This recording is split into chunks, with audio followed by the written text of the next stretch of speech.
When I talk about generative thinking, most people think that this is a very easy part of the creative process. Actually, most people who think they're in a generative thinking mode are actually not in a generative thinking mode. They limit themselves in so many ways, which I'll talk about later on. But when we talk about true generative thinking, we're talking about divergent thinking. We're talking about the ability to take imagination and association to create new and wonderful ideas. But this is what typically tends to happen.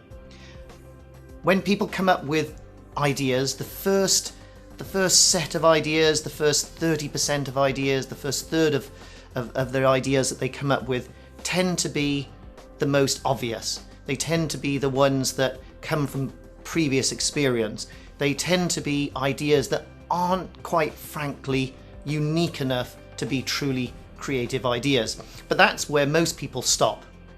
Now, the second stage of generative thinking, even more ideas, tends to be the weird and the wacky. And again, the people that have got past the first stage, when they start getting to this stage, start thinking, these ideas are so crazy, I might as well stop now. I mean, they make no sense, they're not going to happen, so I'm going to stop.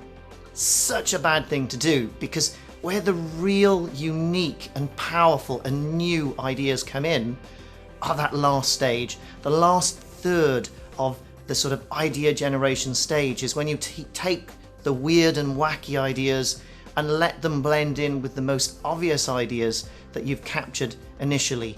And then you tend to come up with something different. You tend to see things in a totally different way. You tend to find something positive out of what you may think is crazy initially. So generative thinking is not just about coming up with the first lot of ideas. You know, this is what leads to sameness. People solve problems the same way that they've always solved problems before. They get nowhere new. They might solve a very immediate tactical issue, but longer term, to create something new and different and to really stand out doesn't happen unless you go the whole way. We're going to show you tools and techniques that will help you get to that next stage, that will help you get past the obvious, get past the weird and crazy and wacky, and get to the ones that are really new and really innovative.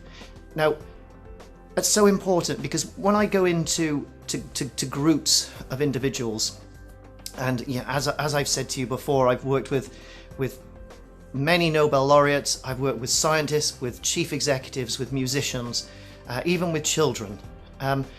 What we find is the same thing. Our experience is that people suffer from the same problems.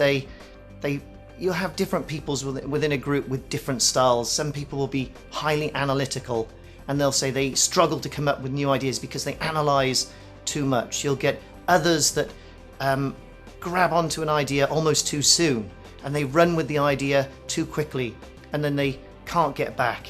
You'll get others that can come up with lots of ideas but don't know how to take it forward.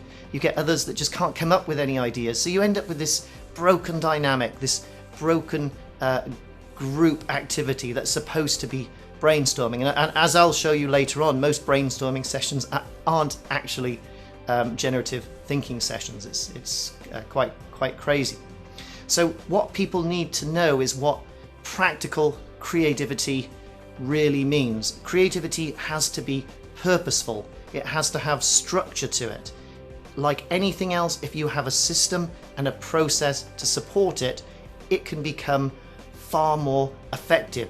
So if you have a group of people with all different thinking styles, by having a system and a process, you can make sure they're all on the same page, and that page is a page that is just being filled with very, very creative and generative type of ideas.